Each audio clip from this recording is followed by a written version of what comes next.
Hi, everyone. Welcome back to Simply Trade Roundup.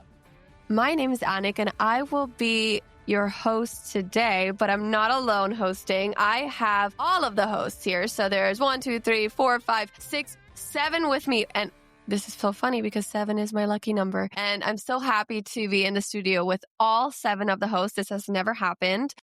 So this is a first for us. And we will share our best moment on Simply Trade, something we learned, a new lesson, someone we connected with, and just our biggest takeaway. So we will kind of share a roundup of that, each one of us. And but first of all, if you're new here, I'm going to introduce, or everyone will introduce themselves. So you've already heard me. My name's Annik. I am doing the roundups every Monday. And then we will just go here. Cindy, why don't you start? Hi, everyone. I'm Cindy Allen. I am CEO of Trade Force Multiplier and host of Simply Trade, Cindy's version, here on Simply Trade. Glad to be with you all. Yeah, thank you. Renee, I'm just going in my order over here. I'm Renee Chiuchiarelli. I am the hammer of the heels on Simply Trade Tips. And, I'm glad to be here. Thanks, Annik. Well, now I'm just going to do Julie because you guys go as a package. Exactly. You can't have Renee without Julie. You can't have the hammer without the heel. So I'm Julie Parks. I am a global trade executive. Been serving up trade for kind of a long time here and really pleased to be working with Renee on hammer and heels.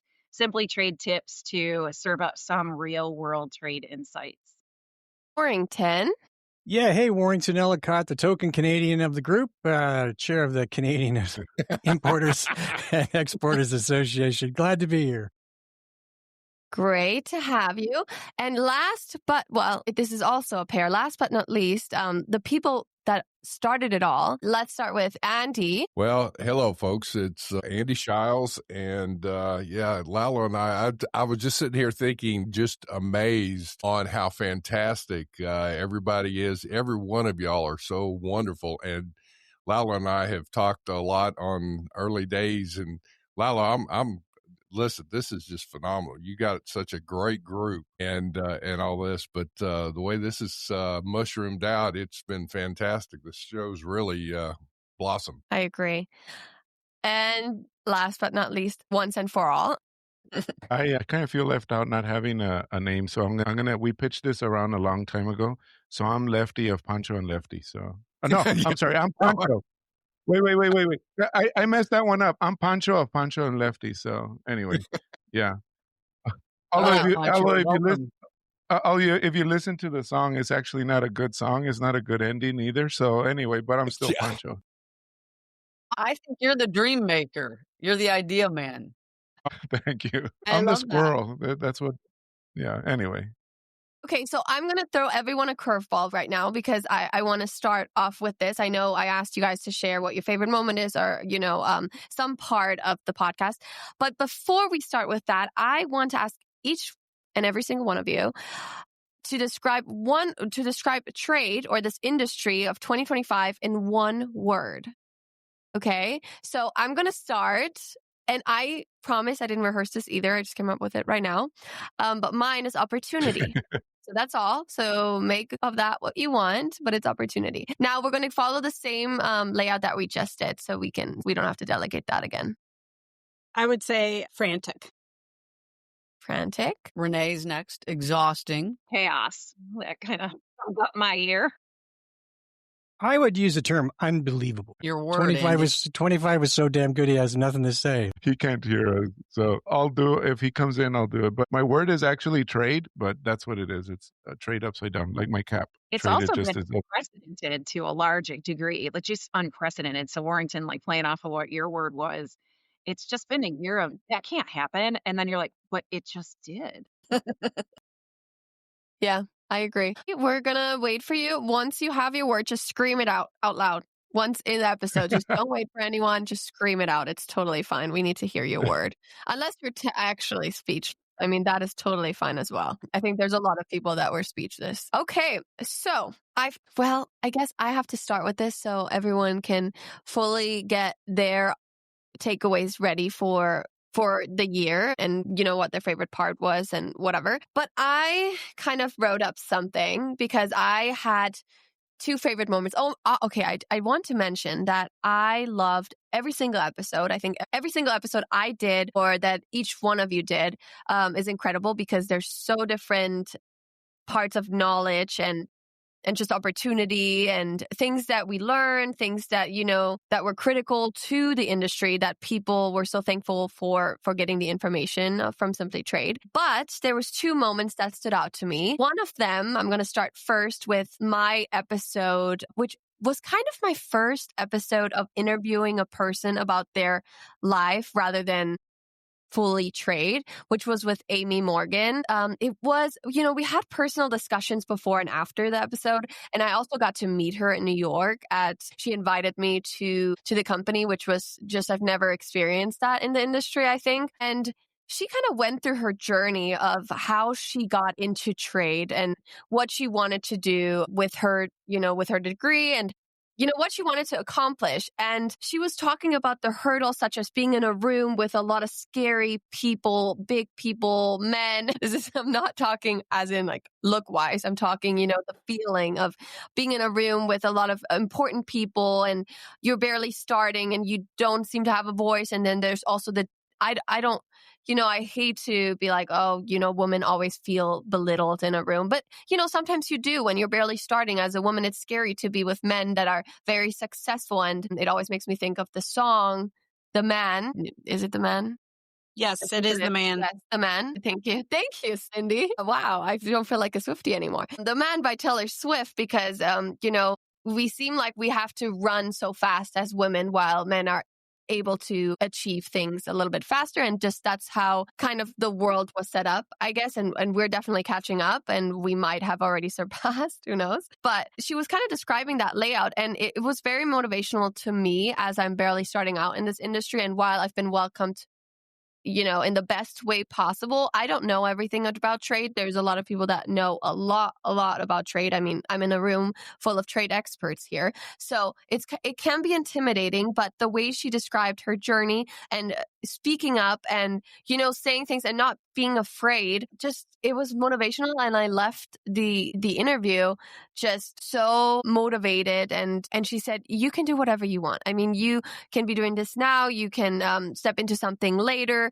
You can, she just described the opportunities in general, not even just in this industry, but as a whole, as a woman, wanting to be a successful woman, the opportunities are endless and you can really achieve anything you want. Secondly, and this is so funny because I choose like very personal stories, and I didn't choose very, when I talked about AI or regulations, which I loved, but these are just so motivational for all and not just for people that are specifically in this industry. And this was when I got to interview Frank Desiderio, who is, just incredible. He is an attorney in the industry and he kind of went over his entire life journey with me, which was in person, my first in-person interview. And he described, the episode is called, I think, From Taxis to Trade. And he was a taxi driver. He did not have much and worked his way up to being where he is now. And it was just, the energy he had was just incredible. And he feels like a mentor to all. When you talk to him, it's just so easy and he doesn't look down. He's very motivating and I love that. And I got to have dinner with him in New York one time. He took us to dinner at NCBFA. He's incredible, very good person. And that just showed, it's scary. It can be scary, but there's such good people that want you to be successful, that are willing to help you and mentor you. And I think that is the lesson for young people trying to step into this industry, is that you will have people that can help you and you are not in this alone. And there's, certain conferences that you can go to. ICPA being one of them, that is just incredible for starting in this industry because you will probably walk away with a job. So yes, those were my favorite moments, but overall I just loved getting the opportunity to talk to so many in the industry. And I'm looking forward to next year because I know it's going to get even better and we're going to even more conferences, getting to meet even more people. And yeah, that's my favorite part of 2025. I'm so happy, Cindy, that you're doing all this because I mean, she knows I'm a huge Swiftie. So when she talks about a song every time, I'm like, which song are you choosing? Oh my God. Oh, from this album. I love that song. So happy to have you here. Well, I would say someone I really connected with is actually you, Annik, because anyone who knows me knows that I love to talk. I'm not shy. I love to get on a stage, big groups, small groups, whatever. It's something that I've always enjoyed. And I've done a lot of podcasts and a lot of webinars over the years. And when you started calling me Taylor Swift of Trade, I was, it was like really embarrassing for me at first because I thought, oh my gosh, I'm not necessarily comfortable with that.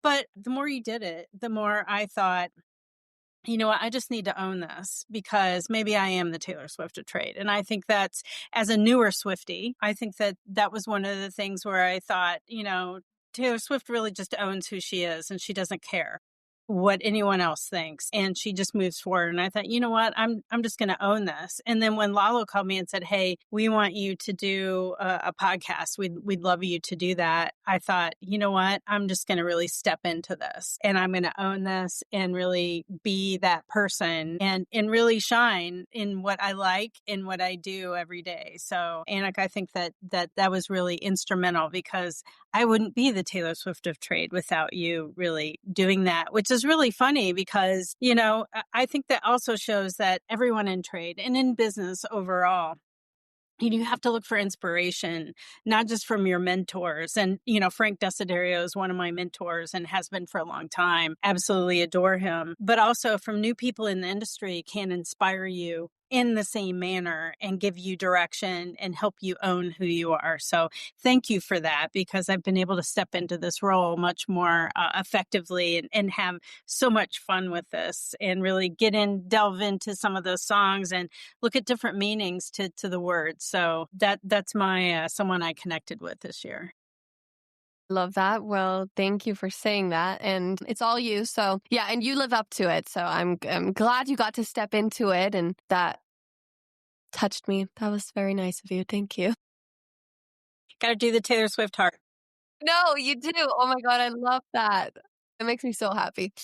Okay, moving on. I'm like, we're all going to cry in the club here. Am I next? Renee, I'm sorry. Renee, Yeah. I'm sorry. Woo-hoo. No problem. My favorite part of doing this is also staying connected. Julie and I have been working together for years, and I saw her every day, 10 meetings a day, and then I didn't see her anymore. So, yeah, what's that? Sad, right? It was sad. So we got to get reconnected, but here's, and I don't know if we're to this point, but I thought, well, maybe I'll throw this in. Julie and I do an FIO, and she's going to explain the origin of that, which is figure it out. She used to tell me at work, Renee, FIO it, and I'm like, what the hell is she talking about? And that meant figure it out, Ray. I don't have time. We're busy. We got 10 meetings a day, right? And she's right, though. Eventually what happens is you have to apply the regulations. You have to talk to the programs. That's how you get your experience, is figuring it out, right? And we always thought that was so cool. So she'll tell you the origin, but we did our first episode networking, and we had our FIO, figure it out. And it was go find someone that you haven't connected with, right? And I saw this individual on LinkedIn posting everything on the tariffs and the craziness and the chaos. And his name was Shane Brown. And I said, hey, you know what? I want to connect with you. This was in April. And he was so passionate. Guess what? He's another Canadian. And I love my Canadians since I'm from the big D, Detroit. So him and I went back and forth. And I tried to get him on the podcast. And even Lalo and I talked about it briefly. And he was a little nervous about doing it. But the moral of the story is Shane passed away recently, which is kind of I don't want to bring a downer to this, but I was so glad and it was unexpected.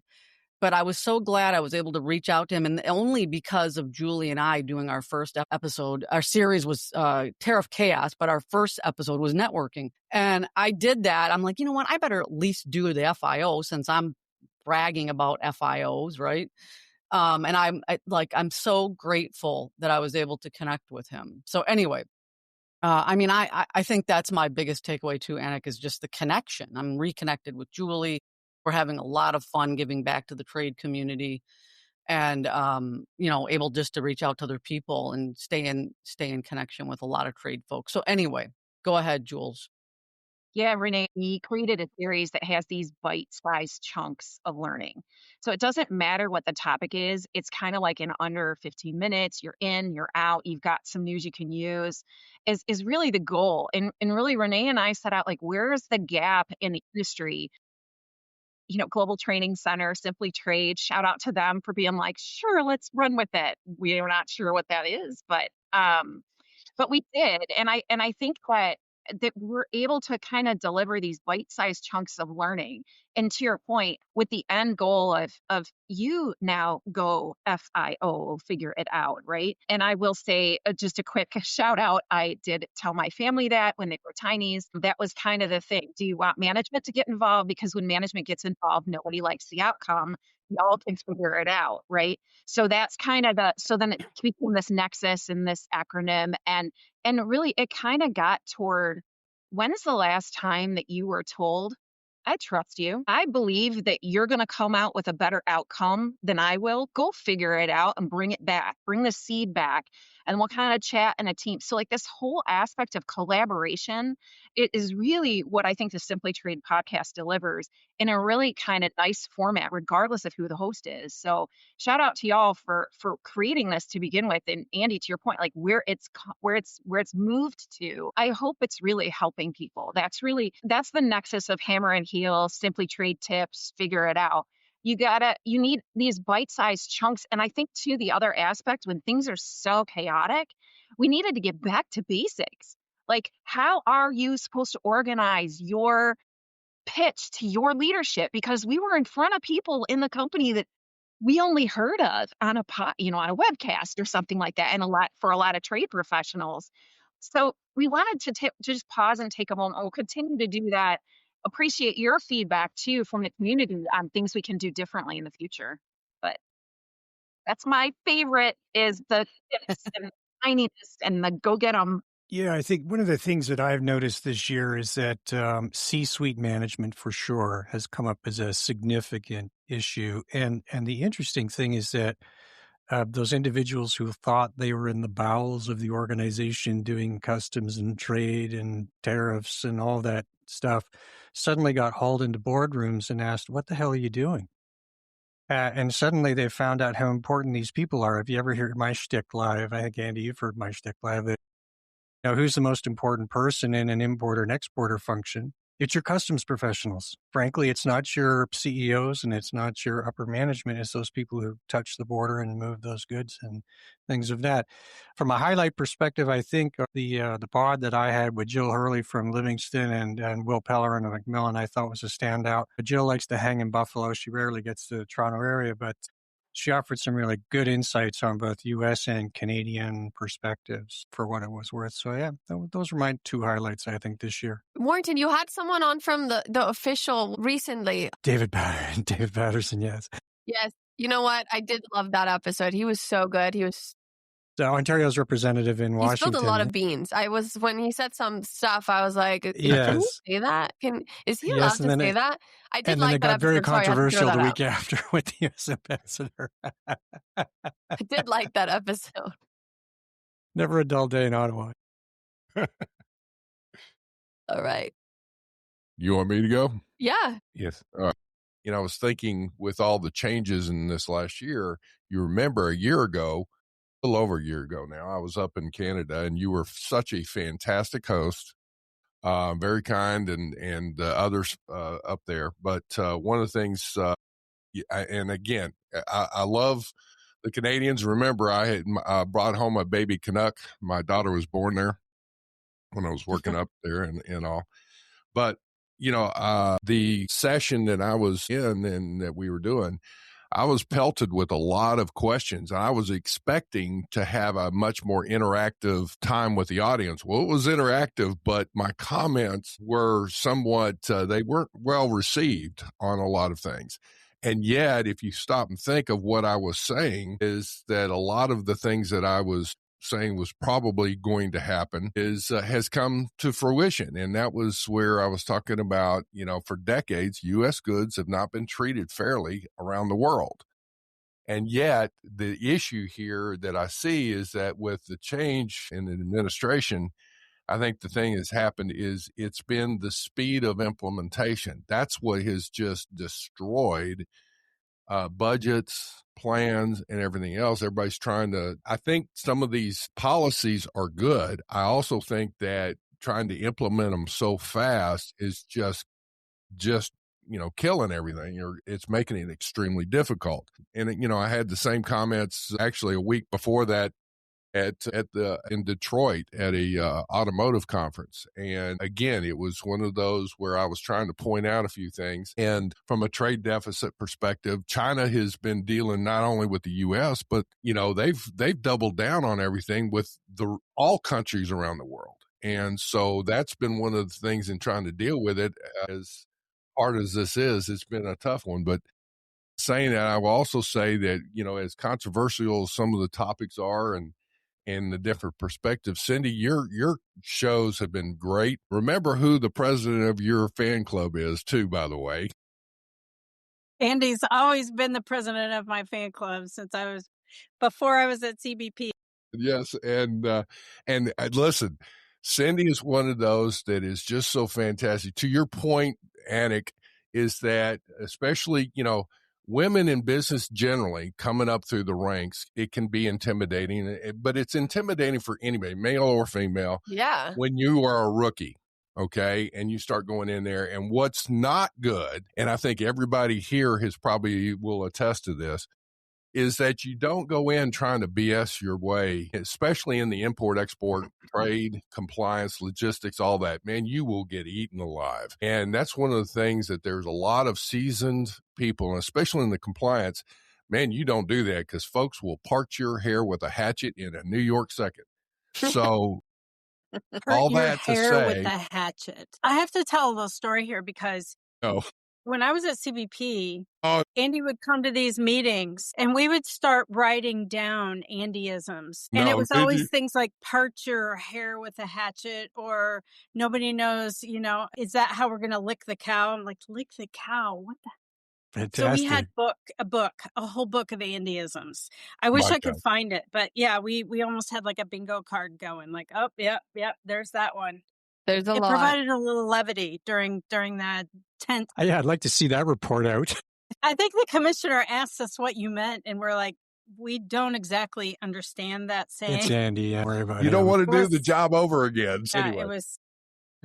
Well, let me just say this is that when Lalo and I were talking about this, and we were trying to figure out the shows or the show, and then it's blossomed beyond what I was thinking and all. But, again, what is that nugget of knowledge you can walk away with, or the actions that you can take away from any of the shows? And every one of y'all's shows has been just phenomenal. And I will say that even again with, politics aside, I mean, there's been things where different countries have tried to implement their own policies and things around the world. And yet it's the speed of implementation that usually causes the greatest consternation in trying to do something. And that's what I see right now is that, in the U.S. anyway, the trade deficit had been just so massive, and U.S. exports, in my opinion, is the one that has suffered the most. Maybe that will change, but I also will see that we're in that transition right now. I'm hoping 2026 will get better for not only the U.S., but other countries, especially Canada and Mexico. I'm hoping that USMCA does not go away. But this is one of those where it'd be interesting, the importance of being involved in a trade association that can advise the staffers in Congress and different ones, that to me would be a big benefit. Hopefully we can get something done. Staffers and congressmen and senators are not listening to the private sector, and the White House seems to have their own agenda right now. It's a very strong agenda, and come hell or high water, they're implementing it. And I'm thinking there's some, there's collateral damage on some of this. I think there's some good stuff, but I also think there's collateral damage. So we'll have to wait and see on that. I think the voice of U.S. business, at least from the hearings, was very positive, right? maintain the agreement, do no harm, Fortress North America, all the things that everyone's been talking about were reinforced during their hearings. So that was very encouraging. And 2026 is a new year. I mean, what was striking to me is how difficult everyone is really struggling with this. Right. When we start talking to individuals, like, at shows and conferences. Well, it's and things all like industries too. It's not just No, one. everybody. I mean, agriculture, aerospace, electronics. Yep. Everybody's in. Consumer. I mean, the deal with wiping out the de minimis. I mean, I remember I was part of the group that wrote the regs on raising that. And at the time, if you remember, the unsolicited samples were a huge compliance thorn in the side.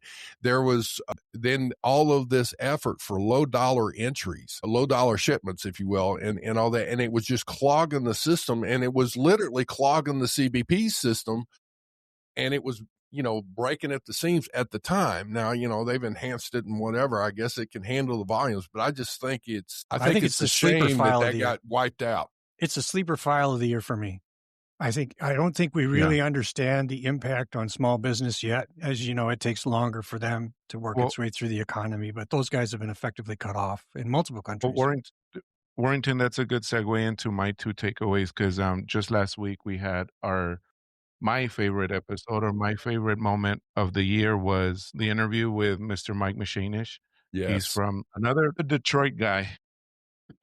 He owns Detroit Axle. And with all due respect for all of you, your tips are amazing. Your updates, Cindy, are unbelievable. People tell me how much they look forward to it.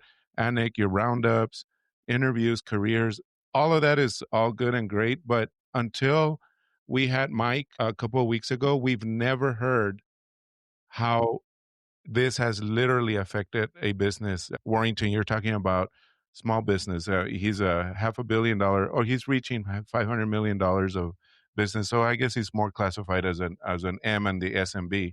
But anyway, so he was talking about how bad this is, and he was supporting President Trump. He supported the tariffs. He thought, all right, let's go with this. And kaboom, it just hit him like he just hit a wall, and if any of you are there, or if any of you are runners out there, when I'm running like a half marathon, there's that famous wall. You just hit it. You're like, where the hell did that come from? And you just have to push through it. And that's what he's done. And until that episode, we only talked about like people helping people, AI helping people, etc. But he put into perspective. He said how much it's affecting his workers, his family. And if y'all hadn't had a chance to listen to it, I would actually rather you guys see it on YouTube. He's like salt He's of an the everyday earth. guy. Like, guys, he was wearing a mechanic shirt. Of course, that's Diesel Axle, has his logo there. Yeah, he's just the guy, and oh my gosh. I mean, him and his dad built this business up.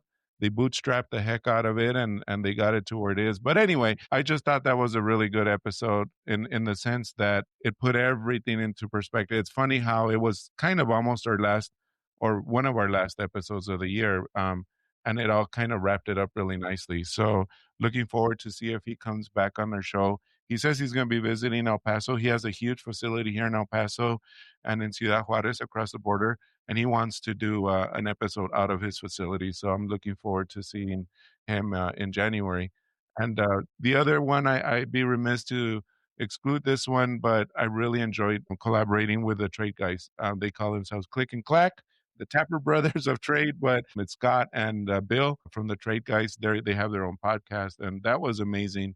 We do a lot of compliance. We do a lot of, dealing with trade, but their podcast deals 100% with policy. And I loved meshing the two together and finally getting to talk about trade policy and compliance all in one. I really look forward to. So guys, if you're listening, you have an open door. Anytime you all want to collaborate, let's do this, because I really enjoyed doing that episode. So hopefully we can do a lot more of those. But anyway, those are my two for the year. And Lalo, I saw that powerful episode, and I really do think the platform for American companies to speak out on what it is doing to their decision making is critical, because we know that their voice generally goes to Congress, But we know that Congress has deferred to the White House on a lot of these matters of trade. Right or wrong, they're in the Supreme Court for decision. But where does that small and medium-sized business actually advocate on the lineage of the executive branch? It's not been really done that way. And we know that when companies go to see their rep in Congress, they understand it. They understand. I just don't know that the message is quite making its way. So I think the more that we can bring that flavor, it's beneficial to the community.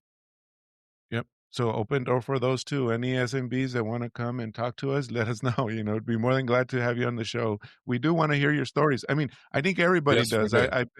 do. A lot of people have reached out to me through LinkedIn and saying, hey, that was a good story. Thank you for bringing them on. I didn't realize that was going on and everything. I mean, so anyway, people got to see that part of and thank you, Julie, for saying that, because I do believe I felt it was impactful, but that was just me, because I'm the one that put it together. And of course, it gets personal. So, but anyway, I just thought it was a good story, but thanks for saying that, Julie. And you And guys, you know too, that when we're in a company or when we're advising companies, like the whole aspect is, so what are you going to do about it? And I think a lot of the feedback has been wait and see, wait and see. And I'm not sure I think you need to kind of rewrite the business plan. So if your business plan ended up dealing with global, perhaps, where are you remanufacturing, to Andy's point, like, are US goods allowed? Should you be instituting more of an export program in these regards with some of these trade deals that are being cut? So that's the part where we probably need to pivot more and give more of the so what. Like, if you were a king or queen for a day in trade, what would you do? Because I do think, to kind of clap on to what was said before, people with trade knowledge, I think it was Warrington, the whole tip to tail. We know it. And it's very rare in a company to have that, or in a consultant environment to have that, because you'll have a lawyer that only wants to deal with customs laws, but not export control laws. And right, they're kind of siloed. When you talk about technology, you might have somebody that wants to deal with the database administration, like it's siloed that way. When you talk about customs and trade, we're all in. We know how buying and selling happens. We know these things. So it's almost like these CEOs have got to glean into our brains. And again, we can talk about whether we're ready for that or not, right? Ready or not, here we came. But I do think that's really been powerful. Yeah, there's been so much money on the table. They all had to get in the room. And they all had to come up with solutions in less than 24 hours to decide whether they wanted to pick up and move a plant somewhere else, or they wanted to stick money on a boat.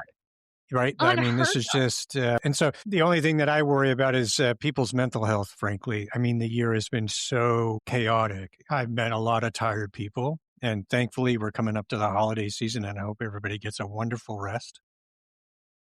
But I also feel that the work that people have done this year has been like extraordinary. Right. And whether you're at a large company or even a small firm, they behave like it's their money. And they think about it 24/7. And so I would just hope that folks have a wonderful period of time off, frankly. I think I've given a couple of talks about the trade stages of grief. And I think that, we've all gone through that grief process, the disbelief, like, is this really happening? I can't believe this is happening. And you go through the sudden loss, especially, this was like an unexpected death. We have a sudden loss. You go through the grief process. You can't believe it's happening. You don't know what to do. You have this anger, I can't believe this happened. I'm so mad that this happened. And we've suddenly, come to the realization that this is my new life. And I need to figure it out. So I think a lot of folks that didn't necessarily delay because they didn't know what to do. They delayed because they were going through this grief process. And after a few months, they're like, okay, this is my life. This is our life. This is our company approach. now what? Now what are we going to do? To Julie's point, is, what are our action steps? And then that's when they started reaching down into, the companies saying, who does this for us? I don't even know. Do we have a department that does this?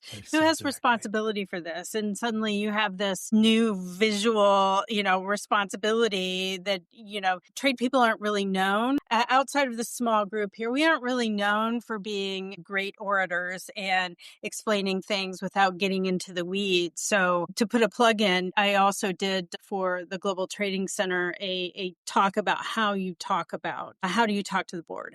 What is your strategy and understanding, and how do you reach out without getting too into the weeds? Because we want to go right down to what the tariff is and what the history of that tariff number is and why they did something. And, the CEO is like, I just want to know what the duty rate's going to be. Don't tell me how to build the watch. I just want to know what time it is. Cindy, to our listeners, listen, what Cindy just said is vitally important. You've got to know how to talk to that executive level. I've been saying that for a long time. And listen, Cindy's talk right there and that course would be by far worth your money, because you've got to translate the complex. I've always said this to my own staff. You've got to translate the complex details and summarize it into things that the executive suite can understand. It doesn't mean that they're stupid or ignorant or whatever. It means that they're not trade nerds. That's what your job's for.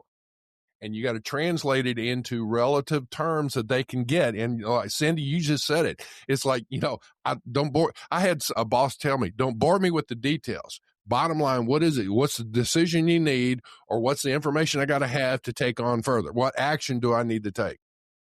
And that's why that's why my podcast is only 15 minutes.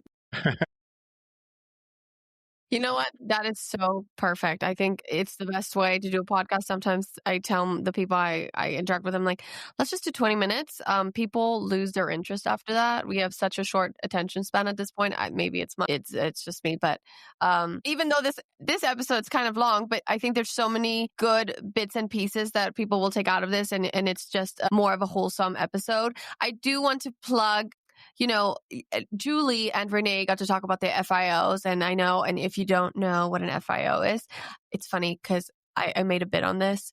If someone asks, because there's a free webinar happening and it's called Simply Trade Tips FIO, your 2026 Trade Actionable Coaching Hour, which is happening January 19th with Julie and Renee. It's free. You can ask questions. I mean, it's insane. The fact that it's free kind of makes me mad, but here we are. And so you should sign up, because we're not going to keep a video of it and you're not going to get it. You have to show up to the live hour or you're not getting it. Thanks to everyone who came. Thank you to our hosts. Thank you to all the listeners. Again, you can catch this podcast on all streaming platforms. Please subscribe on YouTube. Follow us on LinkedIn. You'll get all the updates. You'll get bits and pieces there. And and that'll be it. So Happy New Year to everyone, and we will see you in the next year. Bye-bye. Happy New Year. Happy New Year. Happy New Year.